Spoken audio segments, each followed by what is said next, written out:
अस्सलामु अलैकुम रहमतुल्लाह।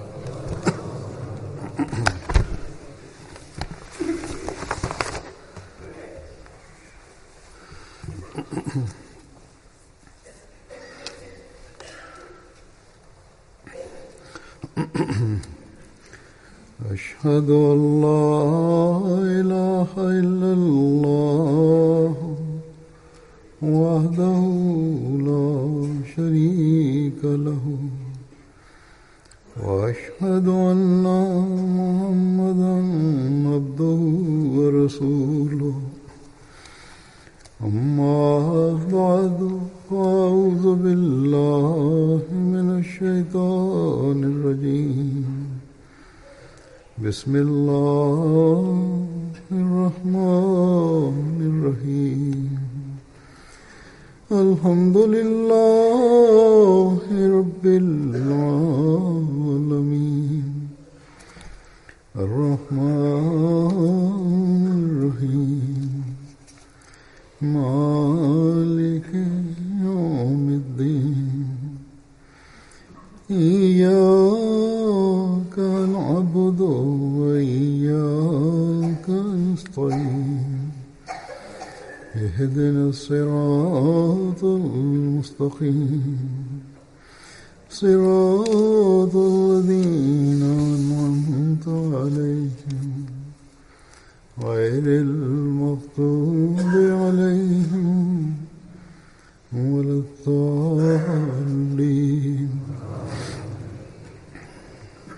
केतिरियूं औरतूं मर्द लिखंदा आहिनि ऐं साम्हूं मिलनि मुलाक़ात कनि तॾहिं बि इहो ई चवंदा आहिनि त असांजी औलाद थियण वारी आहे, इन जे लाइ दुआ कयो, या ही त असीं कहिड़ी दुआ कयूं इन पैदा थियण वारी औलाद जे लाइ, या पोइ हीअ बि थींदो आहे त असांजी औलाद आहे, ॿार आहिनि ऐं नंढपिण खां जवानीअ ॾांहुं वधी रहिया आहिनि, उन में कदम रखण वारा आहिनि, उन्हनि जी तरबियत जो फ़िक्र रहंदो आहे, उन्हनि जे लाइ कहिड़ी दुआ कयूं, कहिड़ी तरह उन्हनि जी तरबियत कयूं त असांजा ॿार सही रस्ते ते ऐं नेकिन ते क़ाइमु रहनि। अल्लाह ताला जे फज़ल सां जमायत जी अक्सरियत हीअ सोच रखे थी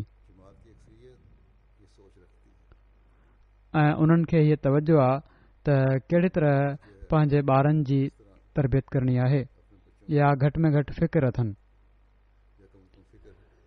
ऐं हीअ अल्लाह ताला जो तमामु वॾो फज़ुल ऐं अहसान आहे असां अहमदिन ते त हज़रत मसीह मऊद अलैहिस्सलातु वस्सलाम खे मञण जे करे असां जूं सोचूं हिन ज़माने में जॾहिं त दुनिया जी ख़्वाहिशुनि हर हिक खे वकोड़े छॾियो आहे, पंहिंजी औलाद जे लाइ असां सिर्फ़ दुनिया जो फ़िक्र नाहियूं कंदा ऐं पर दीन जी बहितरी जो बि ख़्यालु पैदा थींदो रहंदो आहे। अल्लाह ताला हीअ बि असां मुसलमाननि ते अहसान फ़रमायो आहे, पर शर्त ही आहे त मुसलमान इन पासे तवजो ॾींदे इन ते अमल करण वारा थियनि। त क़ुरान शरीफ़ मुख़्तलिफ़ जॻहुनि ते ॿारनि जी पैदाइश खां पहिरियां खां वठी तरबियत जे मुख़्तलिफ़ दौरनि मां जॾहिं ॿारु गुज़रंदो आहे त इन जे लाइ दुआऊं बि सेखारियूं आहिनि ऐं तरबियत जो तरीक़ो बि ॿुधायो आहे ऐं वालदेन जी ज़िमेवारियुनि ॾांहुं बि तवजो ॾियारी आहे।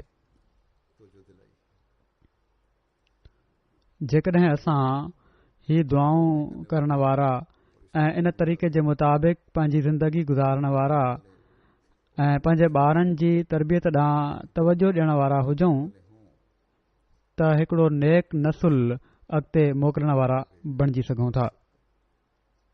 इन ॻाल्हि में को शक नाहे त ॿारनि जी तरबियत को सवलो कमु नाहे ऐं ख़ासि तौर ते हिन ज़माने में जॾहिं विख विख ते शैतान जूं पैदा कयल दिलचस्पियूं मुख़्तलिफ़ रंग में रोज़ानो असांजे साम्हूं अची रहियूं हुजनि त ही तमामु ॾुखियो कमु आहे। पर अल्लाह ताला जॾहिं दुआऊं ऐं तरीक़ा ॿुधाया आहिनि त इन लाइ त जेकॾहिं असां चाहियूं त पाण बि ऐं पंहिंजे ॿारनि खे बि शैतान जे हमलनि खां बचाए सघूं था। पर इन जे लाइ लाॻीतियुनि दुआउनि अल्लाह ताला जी मदद ऐं महिनत ऐं कोशिश जी ज़रूरत आहे। हिकिड़े लाॻीते जहाद जी ज़रूरत आहे ऐं सचे मोमिन खां इहा ई तवक़ो कई वेंदी आहे त हू अल्लाह ताला सां ॻंढिजी पंहिंजो पाण खे बि ऐं पंहिंजी औलाद खे बि शैतान जे हमलनि खां बचाए। मायूस थी या थकिजी या डिॼी मनफ़ी सोचुनि खे पंहिंजे मथां तारी न करे वठे। मनफ़ी सोच जो हिकिड़ो फ़िक्र अंगेज़ मिसाल कुझु ॾींहं पहिरियां हिकिड़े ख़त में मुंहिंजे साम्हूं आयो जॾहिं हिकिड़े शख़्स लिखियो त अॼुकल्ह जी दुनिया में पैसे जी ड्रोड़ लॻी पई आहे। गैर अख़लाक़ी सरगर्मियुनि जी हद थियल आहे। नशनि जा नवां नवां क़िस्म ऐं उन्हनि जो इस्तेमालु आम थी रहियो आहे। मुआशिरे जी उमूमी ख़राब हलत चलत वधंदी पई थी वञे। तंहिं करे इन जे करे लिखण वारो चए थो त मूं सोचियो त शादी त बेशक कयां या शादी थियल आहे त बहितर इहो ई आहे त बे औलाद रहां, औलाद न थिए। हीअ तमाम ई मायूस कुन सोच आहे। ॼण त शैतान खां शिकस्त मञी उनखे सभिनी ताक़तुनि जो चश्मो ऐं हामिल समझी हीअ ॻाल्हि कई पई थी वञे। ॼण त अल्लाह ताला में का ताक़त नाहे त औलाद जी तरबियत जे लाइ असां जिन कोशिशुनि में असां जिन दुआउनि में बरकत विझे। नऊज़ बिल्लाह। ऐं असांजी औलाद खे ऐं असांखे शैतान जे हमलनि खां बचाए। तोड़े जेतिरी बि असां कोशिश करे वठूं ऐं दुआऊं करे वठूं। ॼण त ॿियनि लफ़्ज़नि में असां शैतान जे चेलनि खे खुलियल मोकल ॾियण वारा बणिजी वञूं ऐं मोमिननि जो नसुल आस्ते आस्ते ख़तम थी वञे। हीअ सोच तमामु ख़तरनाक ऐं मायूस कुन सोच आहे। हज़रत मसीह मऊद अलैहिस्सलाम खे मञण वारे जी अहिड़ी सोच नथी थी सघे ऐं न हुअणु घुर्जे। हज़रत मसीह मऊद अलैहिस्सलाम जंहिं इनकलाब खे पैदा करण जे लाइ दुनिया में अल्लाह ताला पारां मोकिलिया विया, उन जो हिसो बणजण जे लाइ असां पंहिंजनि समूरियुनि सलाहियतुनि ऐं इस्तेदादुनि खे इस्तेमालु करणो आहे ऐं पंहिंजे नसुल में बि इन रूह खे भरणो आहे जेके असांजा मक़सद आहिनि। उन्हनि जे लाइ दुआऊं बि घुरणियूं आहिनि, उन्हनि जी तरबियत बि करणी आहे त मुआशिरे जे इन्हनि सभिनी गंदनि ऐं गिलाज़तुनि जे बावजूद असां शैतान खे कामयाब थियण नाहे ॾियणो। इनशा अल्लाह दुनिया में ख़ुदा ताला जी हुकूमत क़ाइमु करण जी कोशिश करणी आहे।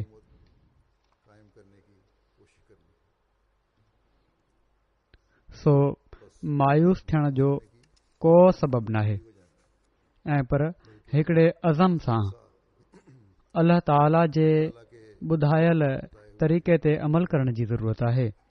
अल्लाह ताला नेक औलाद जे लाइ असांखे दुआऊं क़ुर शरीफ़ में सेखारियूं आहिनि।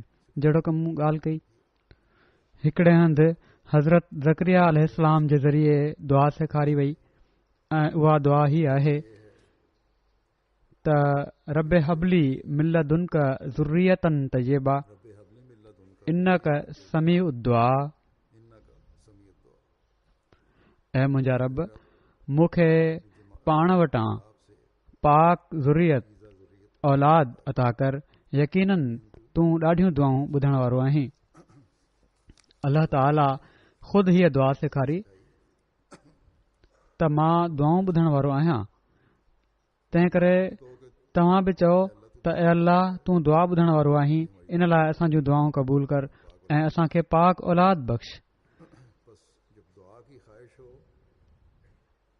सो जॾहिं पाक औलाद जी ख़्वाहिश हुजे त उन जे लाइ दुआ बि हुअणु घुर्जे, पर साण ई माउ पीउ खे बि इन्हनि पाक ख़्यालनि ऐं नेक अमलनि वारो हुअणु घुर्जे जेके नेकनि ऐं नबियुनि जूं सिफ़तूं आहिनि। उहे अख़्तियार करण जी ज़रूरत आहे हर माउ ऐं पीउ खे। कॾहिं कॾहिं माइरूं दीनी मामलनि ॾांहुं तवजो ॾियण वारियूं हूंदियूं आहिनि, इबादतूं करण वारियूं हूंदियूं आहिनि त मर्द न आहिनि हूंदा। किन जॻहुनि ते मर्द आहिनि त औरतूं पंहिंजूं ज़िम्मेवारियूं पूरियूं न आहिनि करे रहियूं।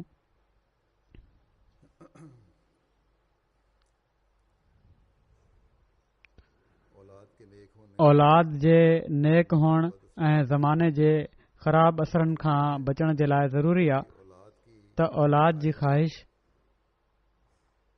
ऐं औलाद जी पैदाइश खां बि पहिरियां मर्द ऐं औरत ॿई नेकिन ते अमल करण वारा हुजनि।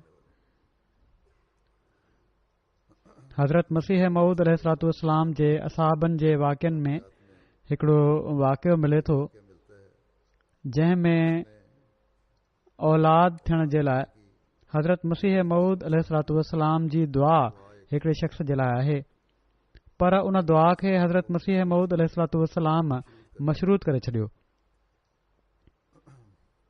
ऐं मशरूत कयाऊं उन शख़्स जे पंहिंजे अंदरि पाक तब्दीली पैदा करण सां।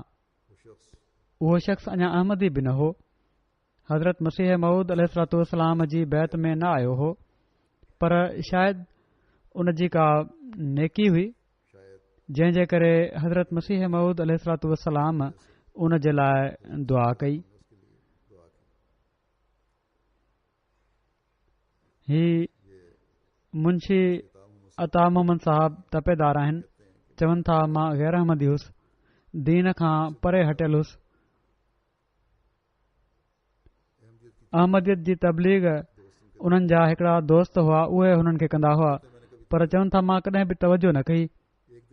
हिकिड़े ॾींहुं उन्हनि तमामु घणो मूंखे इन बारे में चयो ऐं मुंहिंजे पोयां पइजी वियो त ॿुध मुंहिंजूं ॻाल्हियूं ऐं गौर कर इन्हनि ते।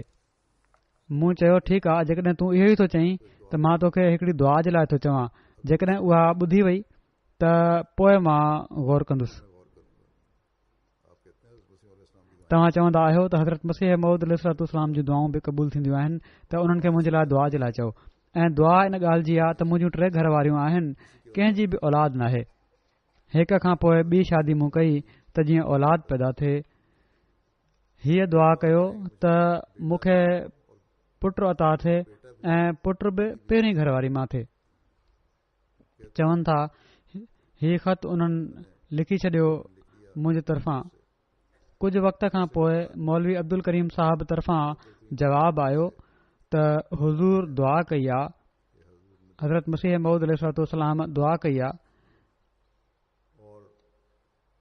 ऐं फरमायो अथनि त तव्हां खे पुटु अता थींदो, पर शर्त ही आहे त तव्हां ज़करिया वारी तौबह कयो। मुंशी साहब चवनि था त मां उन्हनि ॾींहनि में वॾो बेदीन हुयुसि, शराबी कबाबी ऐं राशी हूंदो हुयुसि। रिश्वत वठणु मुंहिंजो आम कमु हो। मूंखे कहिड़ी ख़बर हुअणी हुई त ज़करिया वारी तौबह छा हूंदी आहे। त चवनि था मां ही पतो करण जे लाइ त ज़करिया वारी तौबह छा आहे मस्जिद में वियुसि त मस्जिद जो इमाम मूंखे मस्जिद में ॾिसी हैरान थियो त ही किथां अची वियो शराबी कबाबी। पर बहरहाल जॾहिं मां सुवाल कयो त हू मुंहिंजे सुवाल जो जवाबु न ॾेई सघियो। चवनि था पोइ मां मौलवी फ़तहुद्दीन साहब अहमदी वटि वियुसि ॿिए ॻोठ में। उन खां पुछियुमि त उन्हनि चयो त ज़करिया वारी तौबह बस ही आहे त बेदीनी छॾे ॾे, हिलाल खा, निमाज़ रोज़े जो पाबंद थी वञ ऐं मस्जिद में घणो ईंदो कर। चवनि था हीउ ॿुधी मां ईअं ई करणु शुरू करे ॾिनो, शराब छॾे ॾिनुमि, रिश्वत वठणु बंदि करे ॾिनमि, निमाज़ रोज़े जो पाबंद थी वियुसि। चवनि था 4-5 महीना मस गुज़रिया हूंदा जो हिकिड़े ॾींहुं मुंहिंजी घरवारी रोअण लॻी, वॾी घरवारी। ख़ैर उन खे दाई खां चेक करायोसीं त उन जेका ॻाल्हि कई ऐं उहो इन पासे शक जो इज़हार हुयो त शायदि औलाद थियण वारी आहे। बहरहाल उन जी ॻाल्हि ॿुधी मां उन खे चयो त मां मिर्ज़ा साहब खां दुआ घुराई आहे। ही औलाद थियण जी निशानी आहे, शक वारी का ॻाल्हि नाहे। कुझु वक़्त खां पोइ चवनि था त पेट थियण जा आसार ज़ाहिर थियण शुरू थिया त मां माण्हुनि खे ॿुधाइण शुरू करे ॾिनुमि त मूंखे पुटु ॼमंदो ऐं सिहतमंद ऐं सुहिणो बि हूंदो जीअं त पुटु ॼाओ। ऐं चवनि था त उन खां बाद मूं बैत करे वरिती ऐं केतिरनि ई इन इलाइक़े जे ॿियनि माण्हुनि बि बैत करे वरिती। त अल्लाह ताला कंहिंजो अंजाम बख़ैर करणु चाहींदो आहे त अहिड़ी तरह बि थींदो आहे त औलाद जी ख़्वाहिश ऐं औलाद थियणु उन्हनि जी इस्लाह ऐं पाक तब्दीली जो सबबु बणिजी वियो। हज़रत मसीह मऊद अलैहिस्सलाम बि पंहिंजी दुआ जी क़बूलियत खे उन्हनि में पाक तब्दीलीअ सां मशरूत कयो हो। त बहरहाल जिथे ज़करिया जी दुआ असां पंहिंजी औलाद जे लाइ घुरंदा आहियूं उते असांखे पंहिंजे अंदरि पाक तब्दीली पैदा करण जी बि ज़रूरत आहे। पर इन ज़िम्न में हीअ बि ॿुधाए छॾियां त हज़रत मसीह मऊद अलैहिस्सलाम वटि हिकिड़े ॿिए शख़्स जो मामिलो पेश थियो त हू चए थो त मुंहिंजे लाइ दुआ कयो, पुट पैदा थिए या औलाद थिए तॾहिं मां अहमदी थींदुसि। त हज़रत मसीह मऊद अलैहिस्सलाम फरमायो हुयो, इन जो ख़ुलासो हीअ आहे त मुंहिंजी दावा मसीह मऊद हुअण जी आहे। मूं हीअ दावा नाहे कई त माण्हुनि वटि मां ॿार पैदा कराइण जे लाइ आयो आहियां। उन जा हालात बिल्कुलु ॿिया हुया। उन जे बारे में हज़रत मसीह मऊद अलैहिस्सलाम त बहरहाल नबी हुआ। उन्हनि जी नज़र ओसि ताईं पहुती त हीउ शर्त अहिड़ो आहे जो जेको ठोकर जो बि सबबु थी सघे थो। पर हिते अल्लाह ताला उन जो अंजाम बख़ैर बि करणो हुयो उन शख़्स जो ऐं का नेकी बि हूंदी। हिते हज़रत मसीह मऊद अलैहिस्सलाम दुआ करे अल्लाह ताला खां ख़बर हासिल करे उन खे पुट जी ख़बर बि ॾिनी। हीअ ॻाल्हि बि यादि रखणु घुर्जे त हर शइ खे मशरूत नाहे कयो वेंदो हर शइ सां, या अहमदी थियण खे दुआ सां मशरूत नाहे कयो वेंदो। कॾहिं कॾहिं माण्हू मूंखे बि लिखंदा आहिनि त हीअं थींदो त पोइ असां अहमदी थींदासीं। त शर्त लॻाए अहमदी थियणु को दीन खे क़बूल करण वारी ॻाल्हि नाहे ऐं पर पंहिंजे शर्तनि ते अल्लाह ताला खे मञराइणो आहे। ऐं अल्लाह ताला त कंहिंजे शर्तनि ते कंहिंजी हिदायत जो सामान पैदा नाहे कंदो। असांखे ज़रूरत आहे हिदायत ते हलण जी, अल्लाह ताला खे असांजी नाहे। त बहरहाल जहिड़ो क मूं चयो त जिथे असीं पंहिंजी औलाद जे लाइ दुआ कंदा आहियूं उते असांखे पंहिंजे अंदरि बि पाक तब्दीली पैदा करण जी ज़रूरत आहे। क़ुर शरीफ़ में हज़रत ज़करिया जे हवाले सां इन दुआ जो बि ज़िक्र मिले थो सूरह अल अंबिया में त रब ला तज़रनी फरदम व अंत खैरुल वारिसीन, त ऐं मुंहिंजा रब मूंखे अकेलो न छॾ ऐं तूं सभिनी वारसनि खां बहितर आहीं। हिन दुआ में बि जॾहिं अल्लाह ताला खे खैरुल वारिसीन चयो वियो आहे त वाज़े आहे त औलाद जी दुआ सिर्फ़ इन लाइ नाहे त औलाद थी वञे ऐं वारिस पैदा थी वञनि जेके दुनिया जे मामलनि जा वारिस हुजनि, ऐं पर अहिड़ा वारिस अल्लाह ताला तरफ़ां अता थियनि जेके दीन खे दुनिया ते मुक़दम रखण वारा हुजनि ऐं ज़ाहिर आहे अहिड़ी दुआ उहे ई माण्हू घुरी सघनि था जेके पाण बि दीन खे दुनिया ते मुक़दम रखण वारा आहिनि। जेकॾहिं ख़ुदि दुनियादारी में इंसान ॿुॾल आहे त नेक वारिस कीअं घुरंदो? जेकॾहिं का औरत सिर्फ़ इन लाइ औलाद जी ख़्वाहिश करे पई थी त औरत जी औलाद जी ख़्वाहिश हिकड़ी फितरी तक़ाज़ा आहे त या पोइ कॾहिं कॾहिं इन लाइ ख़्वाहिश करे पई थी जो मुड़ुस जी ख़्वाहिश हूंदी आहे। अहिड़ी औलाद पोइ कॾहिं कॾहिं इब्तिला जो सबबु बणिजी वेंदी आहे।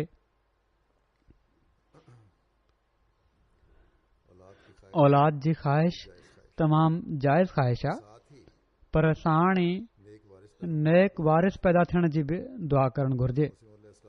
हज़रत मसीह मऊद अलैहिस्सलाम इन ॻाल्हि खे बयानु फ़रमाईंदे त औलाद जी ख़्वाहिश सिर्फ़ वारिस बनाइण जे लाइ न कयो ऐं पर नेक सालेह ऐं दीन जी ख़ादिम वारिस बणाइण जे लाइ कयो, न त औलाद बि इब्तिला जो सबबु बणिजी सघे थी। हिकिड़े मौक़े ते फ़रमाइनि था त औलाद जो इब्तिला बि तमामु वॾो इब्तिला आहे। जेकॾहिं औलाद सालेह हुजे त पोइ कहिड़ी ॻाल्हि जी परवाह थी सघे थी। ख़ुदा ताला ख़ुदि फ़रमाए थो वहुव यतवल्लस सालिहीन, माना त अल्लाह ताला पाण सालिहीन जो मुतवली ऐं मुतकफ़िल थी वेंदो आहे। जेकॾहिं बदबख़्त आहे इंसान, जेकॾहिं बदबख़्त आहे त तोड़े लखे रुपया उन जे लाइ छॾे वञो, या औलाद बदबख़्त आहे त लखे रुपया उन जे लाइ छॾे वञो, उहा बुछड़नि कमनि में तबाह करे वरी कंगाल थी वेंदी ऐं उन्हनि मुसीबतुनि ऐं ॾुखियाईनि में पवंदी जेके उन जे लाइ लाज़मी आहिनि। जेको शख़्स पंहिंजी राय खे ख़ुदा ताला जी राय ऐं मर्ज़ी सां मुतफ़िक़ करे थो हू औलाद जे तरफ़ां मुतमइन थी वेंदो आहे। अल्लाह ताला जी राय ऐं मर्ज़ी छा आहे त दीन खे दुनिया ते मुक़दम कयो। जेकॾहिं ईअं हूंदो त पोइ पाण फ़रमाइनि था त औलाद जे तरफ़ां पोइ मुतमइन थी वेंदो आहे, छो त पोइ अहिड़ो इंसान औलाद जे लाइ दुआ बि घुरंदो आहे ऐं उन जी तरबियत जी कोशिश बि कंदो आहे। पाण फ़रमाइनि था ऐं उहो अहिड़ी तरह सां आहे त उन जी सलाहियत जे लाइ कोशिश करे ऐं दुआऊं घुरे। इन सूरत में ख़ुदि अल्लाह ताला उन जो तकफ़ुल कंदो ऐं जेकॾहिं ख़राब हलत चलत वारी आहे त पोइ जहन्नुम में वञे, उन जी परवाह ताईं न करे। वरी हिकिड़े हंधि पाण फ़रमाइनि था नसीहत कंदे इन ई नेक औलाद जे ज़िम्न में त सो इन ई खे जारी रखंदे त सो ख़ुदि नेक बणिजो ऐं पंहिंजी औलाद जे लाइ हिकिड़ो उम्दा नमूनो नेकी ऐं तकवा जो थी वञो ऐं उन खे मुतक़ी ऐं दीनदार बणाइण जे लाइ कोशिश ऐं दुआ कयो। जेतिरे क़दुरु कोशिश तव्हां उन्हनि जे लाइ माल गॾु करण जे लाइ कयो था, ओतिरी कोशिश इन मामले में कयो। घटि में घटि एतिरी कोशिश त इंसान जी हुजे औलाद खे दीन सेखारण ऐं दीन सां मुंसलिक रखण जे लाइ उन्हनि जी दीनी तरबियत ॾांहुं जेतिरियूं दुनिया जूं कोशिशूं हूंदियूं आहिनि, दुनिया ॾांहुं वधीक कोशिश हूंदी आहे ऐं दीन ॾांहुं तमामु घटि कोशिश। इन ई जे करे पोइ किन माण्हुनि ते इब्तिला बि ईंदा आहिनि, ॾुखियाईनि में बि पवंदा आहिनि। वरी पाण फ़रमाइनि था त औलाद जे करे फ़रमाइनि था त औलाद जी ख़्वाहिश हूंदी आहे माण्हुनि खे, पर थींदो छा आहे ही त कॾहिं कॾहिं जाइदाद वारनि माण्हुनि खे मां ही चवंदे ॿुधो आहे त का औलाद थी वञे जेका उन जी जाइदाद जी वारिस हुजे, ॼण त औलाद जी ख़्वाहिश सिर्फ़ जाइदाद जे लाइ आहे त जीअं जाइदाद गैरनि जे हथनि में न हली वञे। पाण फ़रमाइनि था पर ही नथा ॼाणनि त जॾहिं मरी वेंदा त शरीक केरु ऐं औलाद केरु सभई गैर बणिजी वेंदा आहिनि। वरी फ़रमाइनि था त औलाद जे लाइ जेकॾहिं ख़्वाहिश हुजे त इन मक़सद सां हुजे त उहा दीन जी ख़ादिम हुजे। वरी अल्लाह ताला क़ुर शरीफ़ में असांखे हीअ बि दुआ सेखारी आहे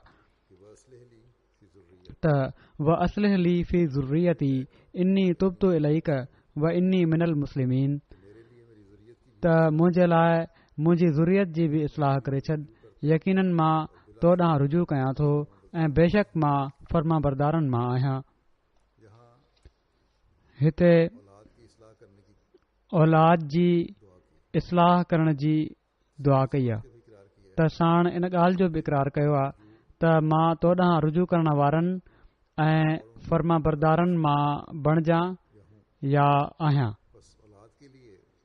सो औलाद जे लाइ जॾहिं दुआ हुजे त अल्लाह ताला जे हुकमनि ते अमल ऐं अल्लाह ताला जी कामिल फर्मा बरदारी ज़रूरी आहे, तॾहिं दुआ क़बूल थींदी आहे। सो तमामु वॾी ज़िमेदारी आहे माउ जी बि ऐं पीउ जी बि त ॿारनि जी इस्लाह जे लाइ, उन्हनि जी तरबियत जे लाइ मुस्तक़िल अल्लाह ताला खां पंहिंजी औलाद जी बहितरी जे लाइ दुआ घुरंदा रहो ऐं पंहिंजा नमूना औलाद जे लाइ क़ाइमु कयो। जेकॾहिं पंहिंजा नमूना उन तालीम जे ख़िलाफ़ आहिनि जेका अल्लाह ताला ॾिनी आहे, जेकॾहिं पंहिंजा नमूना उन नसीहत जे ख़िलाफ़ आहिनि जेका माउ पीउ ॿारनि खे कंदा आहिनि, त पोइ इस्लाह जी दुआ में नेकनियती बि नाहे हूंदी। ऐं जॾहिं अहिड़ी तरह जो अमल न हुजे त पोइ ही शिकवो बि ग़लति आहे त असां पंहिंजी औलाद जे लाइ ॾाढी दुआ घुरी हुईसीं, पर पोइ बि उहा बिगड़जी वई या असांखे इब्तिलाह में विझी छॾियईं। पोइ अल्लाह ताला क़ुर शरीफ़ में हिकिड़ी वॾी जामे दुआ बयानु फ़रमाए थो त उहे माण्हू जेके शैतान जे हमलनि खां बचणु चाहिनि था ऐं बचंदा आहिनि, जेके रहमान ख़ुदा जा बाना बणजणु चाहिनि था, उन्हनि जूं जेके के ख़ुशूसियतूं आहिनि, उन्हनि मां हिकिड़ी हीअ बि आहे त हू हीअ दुआ घुरंदा आहिनि त रब्बना हब लना मिन अज़वाजिना व ज़ुर्रियातिना क़ुर्रत आयुन वजअलना लिलमुत्तक़ीन इमामा। त ऐं असांजा रब, असांखे पंहिंजे ज़िंदगी जे साथियुनि ऐं पंहिंजी औलाद मां अखियुनि जो थदकार अता कर ऐं असांखे मुतक़िन जो इमाम बणाए छॾ। हीअ दुआ औलाद जे लाइ ऐं पंहिंजे ज़िंदगी जे साथियुनि जे लाइ मर्दनि खे बि करणु घुर्जे ऐं औरतुनि खे बि। जॾहिं औरत ऐं मर्द नेक ऐं सालेह औलाद जी ख़्वाहिश रखंदे हीअ दुआ घुरंदा आहिनि त पोइ औलाद जी पैदाइश खां बाद बि उन्हनि जा कम ख़तमु नाहिनि थी वेंदा ऐं पर माउ बि ऐं पीउ बि, घरवारी बि ऐं मुड़ुस बि पंहिंजे पंहिंजे दायरे में निगरान ऐं इमाम आहिनि ऐं हीउ हक़ ओॾी महिल अदा थींदो जॾहिं ख़ुदि बि तक़वा ते हलण वारा हूंदा ऐं उन्हनि जे लाइ ॿारनि जे लाइ दुआ करण वारा हूंदा ऐं पंहिंजे अमलनि खे बि ॾिसण वारा हूंदा। हज़रत मसीह मऊद अलैहिस्सलाम हिन आयत जे हवाले सां वॾे तफ़सील सां बयानु फ़रमायो आहे। पाण फ़रमाइनि था हिकिड़े हंधि त निकाह जो हिकिड़ो ॿियो मक़सदु बि आहे जंहिं ॾांहुं क़ुर शरीफ़ में माना त सूरह अल फुरक़ान में इशारो आहे ऐं उहो ही आहे त वल्लज़ीन यक़ूलून रब्बना हब लना मिन अज़वाजिना व ज़ुर्रियातिना क़ुर्रत आयुन वजअलना लिलमुत्तक़ीन इमामा। माना त मोमिन उहे आहिनि जेके हीअ दुआ कनि था त ऐं असांजा ख़ुदा, असांखे पंहिंजनि घरवारियुनि जे बारे में ऐं फ़र्ज़ंदनि जे बारे में दिलि जो थदकार अता कर ऐं ईअं कर जो असांजूं घरवारियूं ऐं असांजा फ़र्ज़ंद नेक बख़्त हुजनि ऐं असां उन्हनि जा पेशरो हुजूं। सो हिते वरी माउ पीउ खे पंहिंजा अमल इन दुआ सां ॾेखारण जी हिदायत फ़रमाए छॾी आहे पाण त असां उन्हनि जा पेशरो हुजूं। पेशरो हुअण जो मतिलबु ई आहे त असां अमली नमूना क़ाइमु करण वारा बणिजूं।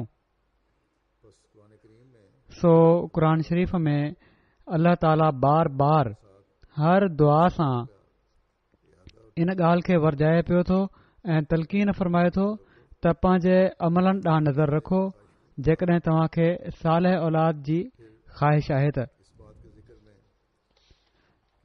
वरी इन ॻाल्हि जे ज़िक्र में त औलाद जी ख़्वाहिश छो थींदी आहे ऐं छो हुअणु घुर्जे ऐं इंसान जी पैदाइश जो जेको मक़सदु आहे उनखे औलाद जी ख़्वाहिश कंदे बि साम्हूं रखणु घुर्जे या औलाद जी पैदाइश महिल बि साम्हूं रखणु घुर्जे ऐं पंहिंजे अमलनि ते बि नज़र रखणु घुर्जे पंहिंजी इस्लाह जो बि फ़िक्र हुअणु घुर्जे त जीअं औलाद बि नेक साले हुजे सिर्फ़ दौलत ऐं मिल्कियत जी वारिस बणाइण जे लाइ औलाद पैदा न कई वञे ऐं हीअ दुआ कहिड़ी तरतीब सां ऐं कहिड़ी तरह करणु घुर्जे इन्हनि सभिनी ॻाल्हियुनि जो तफ़सील बयानु फ़रमाईंदे हज़रत मसीह मऊद अलैहिस्सलाम फ़रमाइनि था त इंसान खे सोचणु घुर्जे त उनखे औलाद जी ख़्वाहिश छो थींदी आहे छो त उनखे सिर्फ़ तबई ख़्वाहिश ताईं महदूद न करे छॾणु घुर्जे त जीअं उञ लॻंदी आहे बुख लॻंदी आहे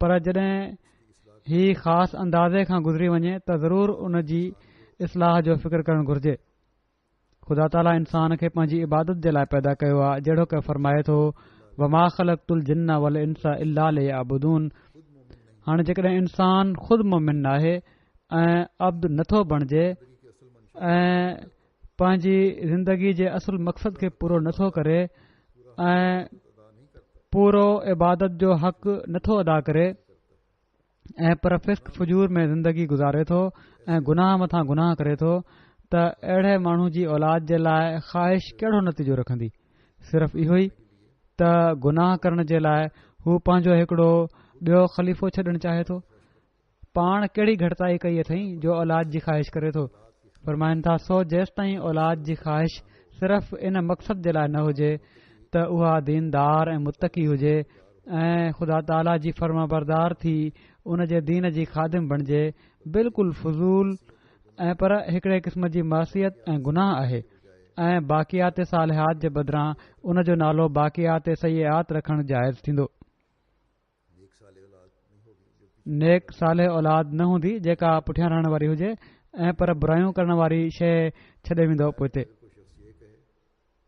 फरमाइनि था पर जेकॾहिं को शख़्स हीउ चए त मां साले ऐं ख़ुदा ख़ौफ़ी रखण वारी ऐं दीन जी ख़ादिम औलाद जी ख़्वाहिश कयां थो तमामु सुठी ख़्वाहिश आहे पर उन जो हीउ चवण बि सखणी हिकिड़ी दावा ई हूंदी जॾहिं त ख़ुदि हू पंहिंजी हालत में हिकिड़ी इस्लाह न करे त ख़्वाहिश त नेक औलाद जी हुजे पर ख़ुदि पंहिंजा अमल उन खां मटियल हुजनि केतिरा ई माण्हू आहिनि ईंदा आहिनि चवंदा आहिनि दुआ कयो नेक औलाद थिए साले औलाद थिए पंहिंजनि निमाज़ुनि जे बारे में इहो ई उन्हनि जो जवाबु हूंदो आहे त कोशिशि कंदा आहियूं त पूरियूं निमाज़ूं पढ़े वठूं जन निमाज़ फ़र्ज़ बि अदा नाहिनि करणा उन्हनि जी नेकी जी कहिड़ी हालत थी सघे थी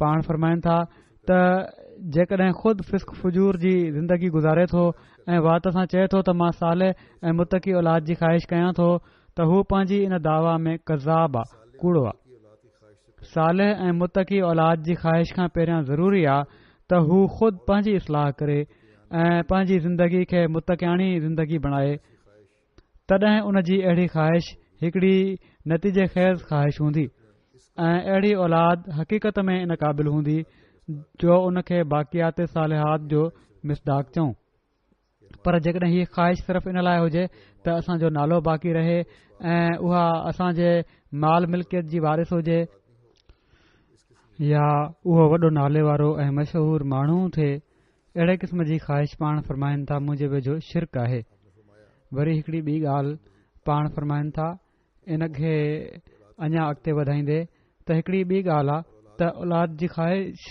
त माण्हू ॾाढी कंदा आहिनि ऐं औलाद थींदी बि आहे पर हीउ कॾहिं बि नाहे ॾिठो वियो त हू औलाद जी तरबियत ऐं उन्हनि खे उम्द ऐं नेक हलत चलत वारो बणाइण ऐं ख़ुदा ताला जा फर्माबरदार बणाइण जी सही ऐं फ़िक्र कनि न कॾहिं उन्हनि जे लाइ दुआ घुरंदा आहिनि न तरबियत जे मर्तबनि खे मदेनज़र रखंदा आहिनि दुआ ॾांहुं बि तमामु घटि तवजो आहे तरबियत ॾांहुं बि जेका तवजो हुअणु घुर्जे उहा बि नाहे फरमाइनि था त मुंहिंजी पंहिंजी त हीअ हालत आहे पंहिंजे बारे में हज़रत मसीह मऊद अलैहिस्सलाम फरमाइनि था त मुंहिंजी पंहिंजी त हीअ हालत आहे त मुंहिंजी का निमाज़ अहिड़ी नाहे जंहिं में मां पंहिंजनि दोस्तनि ऐं औलाद ऐं घरवारी जे लाइ दुआ न आहियां कंदो केतिरा ई वालदेन फरमाइनि था केतिरा ई वालदेन अहिड़ा आहिनि जेके पंहिंजी औलाद खे ख़राब आदतूं सेखारे छॾींदा आहिनि शुरू में जॾहिं हू बुराई करणु सिखणु लॻंदा आहिनि त उन्हनि खे तंबीह न आहिनि कंदा।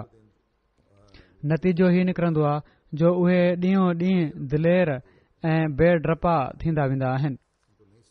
जेकॾहिं शुरू में न झलींदो, उन्हनि खे न सम्झाईंदो, प्यार सां बि सम्झायो वेंदो आहे शुरू में, त पोइ आहिस्ते आहिस्ते उहे बुरायूं वधंदियूं वेंदियूं आहिनि। वरी हिकिड़े हंधि हज़रत मसीह महूद अलैहिस्सलातु वस्सलाम फरमाइनि था त माण्हू औलाद जी ख़्वाहिश त कंदा आहिनि, पर इन लाइ न त उहा दीन जी ख़ादिम हुजे, ऐं पर इन लाइ त दुनिया में उन्हनि जो को वारिस हुजे। ऐं जॾहिं औलाद थींदी आहे त उन्हनि जी तरबियत जो फ़िक्र नाहे कयो वेंदो, न उन्हनि जे अक़ाइद जी इस्लाह कई वेंदी आहे, न उन्हनि जे अक़ाइद जी इस्लाह कई वेंदी आहे। दीन सेखारणु बि ज़रूरी आहे। हीअ न त ॿाहिरां टाइम नाहे मिलियो, दुनिया जी पढ़ाई में मसरूफ़ आहियूं, दुनिया जे कमनि में मसरूफ़ आहियूं, इन लाइ न पाण तवजो ॾिनी दीन सेखारण जी, न ॿारनि जे लाइ को इंतज़ाम कयो। अक़ीदा सेखारणु, दीन सेखारणु तमामु ज़रूरी आहे। फरमाइनि था ऐं न अख़लाक़ी हालत खे ठीकु कयो वेंदो आहे। हाणे अख़लाक जा बि मयार, हिते अख़लाक जा मयार कुझु ॿिया आहिनि। क़ुर शरीफ़ में अलाह ताला जेके दीन में अख़लाक़ी मयार सेखारिया आहिनि, उन्हनि खे उहे तमामु आला मयार आहिनि। सिर्फ़ु दुनिया जा अख़लाक़ी मयार न आहिनि, ऐं पर उहे अख़लाक़ी मयार असांखे तलाश करणु घुरिजनि जेके अलाह ताला असांखे सेखारिया आहिनि, जेके इस्लाम असांखे सेखारे थो, जिन खे पाण सॻोरनि सल्लल्लाहु अलैहि वसल्लम पंहिंजे अमल सां साबित करे असांखे ॾेखारियो आहे। ऐं उहे अख़लाक़ी मयार आहिनि जेके असां अॻिते पंहिंजनि नसलुनि में क़ाइमु करणा आहिनि। पाण फरमाइनि था त यादि रखो त उन जो ईमान दुरुस्त नथो थी सघे जेको अक़रब तालुकात खे नथो सम्झे। जॾहिं हू इन खां कासिर आहे त ॿियनि नेकिन जी उमीद उन मां कहिड़ी थी सघे थी। अलाह ताला फरमायो आहे त अलाह ताला औलाद जी ख़्वाहिश खे अहिड़े तरीक़े सां क़ुर में बयानु फरमायो आहे त रब्बना हबलना मिन अज़वाजिना व ज़ुर्रियातिना क़ुर्रत आयुन वजअलना लिलमुत्तक़ीन इमामा। माना त ख़ुदा ताला असांखे असां जिन घर वारनि ऐं ॿारनि मां अखियुनि जो थदकार अता फरमाए, ऐं ही तॾहिं मिली सघे थो जो हू फिस्क ऐं फजूर जी ज़िंदगी न गुज़ारींदा हुजनि, ऐं पर इबादुर रहमान जी ज़िंदगी गुज़ारण वारा हुजनि, ऐं ख़ुदा खे हर हिकु शइ ते मुक़दम करण वारा हुजनि। ऐं अॻिते खोले चयो वियो त वजअलना लिलमुत्तक़ीन इमामा, त औलाद जेकॾहिं नेक ऐं मुतक़ी हुजे त ही उन्हनि जो इमाम ई हूंदो। इन मां ॼण त मुतक़ी हुअण जी बि दुआ आहे। माना त पंहिंजे पाण जे मुतक़ी हुअण जे लाइ दुआ आहे त अलाह ताला असांखे तक़वा ते हलण वारो बणाए, ऐं अॻिते पोइ औलाद जी बि मुतक़ी हुअण जी दुआ आहे। वरी पाण फरमाइनि था त औलाद जी पालना सिर्फ़ रहम जे लिहाज़ खां न करे, न जानशीन बणाइण जे वास्ते, ऐं पर वजअलना लिलमुत्तक़ीन इमामा जो लिहाज़ हुजे त हीअ औलाद दीन जी ख़ादिम हुजे। पाण फरमाइनि था पर घणा आहिनि जेके औलाद जे वास्ते हीअ दुआ कनि था त औलाद दीन जी पहलवान हुजे। तमामु ई थोरा हूंदा जेके ईअं कनि था। फरमाइनि था त अक्सर त अहिड़ा आहिनि जो हू बिल्कुलु बेख़बर आहिनि त हू छो औलाद जे लाइ ई कोशिशूं कनि था, ऐं अक्सर आहिनि जेके सिर्फ़ जानशीन बणाइण जे वास्ते, ॿियो को मक़सदु हूंदो ई नथनि, सिर्फ़ हीअ ख़्वाहिश हूंदी अथनि त को शरीक या गैर उन्हनि जी जाइदाद जो मालिक न बणिजी वञे। पर यादि रखो त अहिड़े तरीक़े सां दीन बिल्कुलु बर्बाद थी वेंदो आहे। मक़सदु औलाद जे वास्ते सिर्फ़ हीअ ख़्वाहिश हुजे त उहा दीन जी ख़ादिम हुजे, ऐं ख़ासि तौर ते वाक़फ़ीन नौ जे वालदेन खे तमामु घणी तवजो ॾियणु घुर्जे त हू पंहिंजे ॿारनि जी दीन ॾांहुं तवजो ॾियाराइनि। वरी पाण फरमाइनि था त मां ॾिसां थो त माण्हू जेको कुझु कनि था उहो सिर्फ़ दुनिया जे लाइ कनि था, दुनिया जी मोहबत उन्हनि खां कराए थी, ख़ुदा जे लाइ नथा कनि। जेकॾहिं औलाद जी ख़्वाहिश करे त इन नियत सां करे वजअलना लिलमुत्तक़ीन इमामा ते नज़र करे करे त को अहिड़ो ॿारु पैदा थी वञे जेको इस्लाम जो कलमो बुलंद करण जो ज़रियो हुजे। जॾहिं अहिड़ी पाक ख़्वाहिश हुजे त अलाह ताला क़ादिर आहे त ज़करिया वांगुरु औलाद ॾेई छॾे। पर मां ॾिसां थो त माण्हुनि जी नज़र इन खां अॻिते नथी वञे त असांजो बाग़ आहे या ॿी मिल्कियत आहे, उहो उन जो वारिस थिए ऐं को शरीक उन खे खणी न वञे। पर हू एतिरो नथा सोचनि त निभागा जॾहिं तूं मरी वएं त तुंहिंजे लाइ दोस्त दुश्मन पंहिंजा परावा सभु बराबरि आहिनि। फरमाइनि था त मां केतिरा ई माण्हू अहिड़ा ॾिठा आहिनि ऐं चवंदे ॿुधा आहिनि त दुआ कयो त औलाद थी वञे जेका हिन जाइदाद जी वारिस हुजे। ईअं न थिए जो मरण खां पोइ को शरीक खणी वञे, औलाद थी वञे, तोड़े बदमाशी छो न हुजे। हीअ मार्फत इस्लाम जी रहिजी वई आहे। आम मुस्लमाननि में त ॾाढो आम आहे ऐं इन ई जे करे ख़ासि तौर ते छोकरनि जी पैदाइश जे लाइ वॾी तवजो ॾिनी वेंदी आहे त छोकिरो पैदा थी वञे ऐं छोकिरा जेके आहिनि उहे पंहिंजनि भेणुनि खे ऐं वालदेन पंहिंजनि धीअनि खे जाइदाद नाहिनि ॾींदा ऐं सॼी जाइदाद जो वारिस छोकरनि खे बणाए छॾींदा आहिनि, जेको इस्लाम जी तालीम जे ख़िलाफ़ आहे। ऐं पोइ उहे छोकिरा बि उन जाइदाद खे ज़ाया करे छॾींदा आहिनि। त हीअ त दुनिया में असां ॾिसूं था, मिसाल मिलनि था ऐं अॼु बि।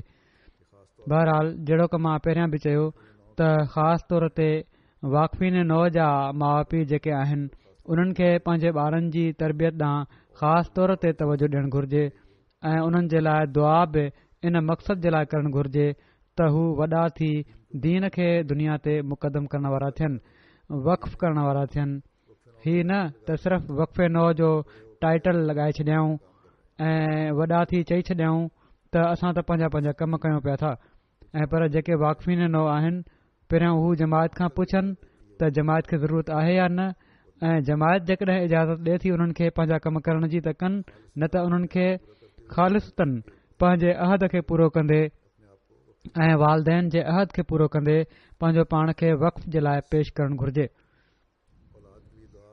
सो औलाद जे लाइ दुआ ऐं ख़्वाहिश इन सोच सां ऐं इन दुआ सां हुअणु घुर्जे त अहिड़ी औलाद हुजे जेका दीन खे दुनिया ते मुक़दम करण वारी हुजे, जेका असांजी माना त माउ पीउ जी ऐं ख़ानदान जी इज़त क़ाइमु करण वारी हुजे, पंहिंजे ॾाॾे परॾाॾे जे नाले जी इज़त क़ाइमु करण वारी हुजे। केतिरा ई अहिड़ा ख़ानदान आहिनि जंहिंजा अबा ॾाॾा हज़रत मसीह मऊद अलैहिस्सलाम जे असहाबनि मां हुआ। सिर्फ़ उन्हनि जी औलाद हुअणी काफ़ी नाहे। ॾाढो माण्हू ॿुधाईंदा आहिनि वॾे फ़ख़ुर सां, सुठी ॻाल्हि आहे, पर फ़ख़ुर तॾहिं हुअणु घुर्जे जो उहे नेकियूं बि जारी हुजनि। त औलाद हुअणु काफ़ी नाहे ऐं पर माउ पीउ जो हीउ बि कमु आहे त पंहिंजी औलाद जे लाइ हीअ बि दुआ कनि त हू उन्हनि जूं नेकियूं पीउ ॾाॾे जूं नेकियूं बि क़ाइमु करण वारा हुजनि। ऐं जॾहिं हीअ दुआ माउ पीउ करे रहिया हूंदा त पाण ते बि नज़र रखंदा, छो त असां पंहिंजे पीउ ॾाॾे जे नाले खे ज़िंदह रखण वारा तॾहिं बणिजी सघूं था जॾहिं असां पंहिंजे अमलनि ते बि नज़र रखण वारा हुजूं। सो पंहिंजे जाइज़नि सां गॾु हर हिक खे आख़िरी वक़्त ताईं ॿारनि जी नेक फितरत ऐं साले हुअण जे लाइ दुआऊं कंदे रहणु घुर्जे। हज़रत मसीह मऊद अलैहिस्सलाम फरमाइनि था त ख़ुदा ताला जी नुसरत उन्हनि सां ई गॾु हूंदी आहे जेके हमेशह नेकी में अॻिते ई अॻिते कदम रखंदा आहिनि। फरमाइनि था हिकिड़े हंधि बेजी नाहिनि वेंदा ऐं उहे ई आहिनि जन जो अंजाम बख़ैर हूंदो आहे। ऐं अंजाम बख़ैर जे लाइ पाण फरमाइनि था त पंहिंजे लाइ ऐं पंहिंजे ॿार बचनि जे लाइ मुस्तक़िल दुआ कंदे रहणु घुर्जे। वरी पाण फरमाइनि था त उहो कमु कयो, नसीहत फरमाईंदे असांखे जेको औलाद जे लाइ बहितरीन नमूनो ऐं सबक़ु हुजे, ही वालदेन जो कमु आहे ऐं इन जे लाइ ज़रूरी आहे। पाण फरमाइनि था इन जे लाइ ज़रूरी आहे त सभिनी खां पहिरियां ख़ुदि पंहिंजी इस्लाह कयो। जेकॾहिं तव्हां आला दर्जे जा मुतक़ी ऐं परहेज़गार बणिजी वेंदव ऐं ख़ुदा ताला खे राज़ी करे वठंदव त यकीन कयो वञे थो त अल्लाह ताला तव्हांजी औलाद सां बि सुठो मामिलो कंदो। फरमाइनि था त क़ुर शरीफ़ में ख़िज़र ऐं मूसा अलैहिस्सलाम जो किसो दर्ज आहे त उन्हनि ॿिन्ही रलिजी हिकिड़ी भित खे ठाहे छॾियो जेका यतीम ॿारनि जी हुई। उते अल्लाह ताला फरमाए थो त वकान अबूहुमा सालिहा, उन्हनि जो वालिद सालिह हो। हीउ ज़िक्र न कयई त हू पाण कहिड़ा हुआ, ॿार कहिड़ा हुआ, ऐं पर माउ पीउ जो ज़िक्र कयई। फरमाइनि था सो इन मक़सद खे हासिल कयो, औलाद जे लाइ हमेशह उन जी नेकीअ जी ख़्वाहिश कयो। ख़ुदि सालिह बणिजो त अल्लाह ताला पोइ औलाद जा बि सामान पैदा फरमाईंदो रहंदो उन्हनि जी बहितरीअ जे लाइ ऐं उन्हनि जे रिज़्क़ जे लाइ। सो ही उहो बुनियादी उसूल आहे जंहिं ॾांहुं बार बार हज़रत मसीह मऊद अलैहिस्सलातु वस्सलाम तवजो ॾियारी आहे ऐं हीअ क़ुरानी तालीम जी ई वज़ाहत आहे त माउ पीउ जो पंहिंजो नमूनो ई ॿारनि जी तरबियत में किरदारु अदा कंदो आहे। अल्लाह ताला असांखे तौफ़ीक़ ॾे त असां मां सभई औलाद जे लाइ बहितरीन नमूनो बणजण वारा थियूं, दीन खे दुनिया ते मुक़दम करण जे अहद खे पूरो करण वारा थियूं। ॿियनि ॾांहुं नज़र रखण जे बदिरां किन माण्हुनि में आदतूं हूंदियूं आहिनि त ॿियनि ॾांहुं ॾिसंदा रहंदा आहिनि त हू कीअं आहे, पंहिंजी इस्लाह ॾांहुं तवजो ॾियण वारा थियूं। तॾहिं असां अॻिते नेक नसुल बि हलाए सघूं था ऐं तकवा ते हलण वारा थियूं। पंहिंजी औलाद जे लाइ मुस्तक़िल दुआऊं करण वारा हुजऊं त जीअं अल्लाह ताला असांजी औलाद खे बि हमेशह असांजनि अखियुनि जो थदकार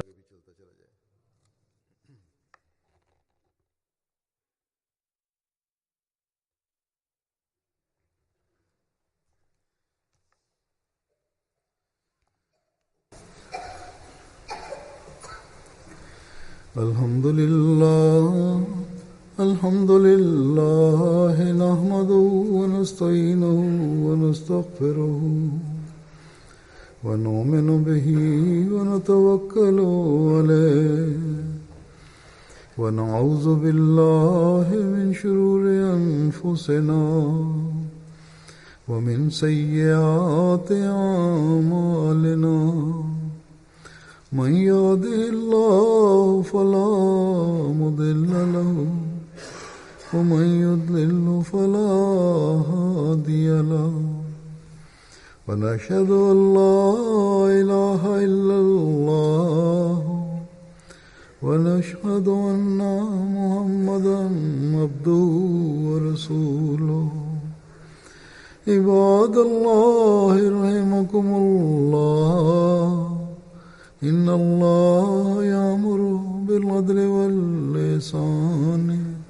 وإيتاء ذي القربى وينهى عن الفحشاء والمنكر والبغي يعظكم لعلكم تذكرون اذكروا الله يذكركم وادعوه يستجب لكم ولذكر الله أكبر.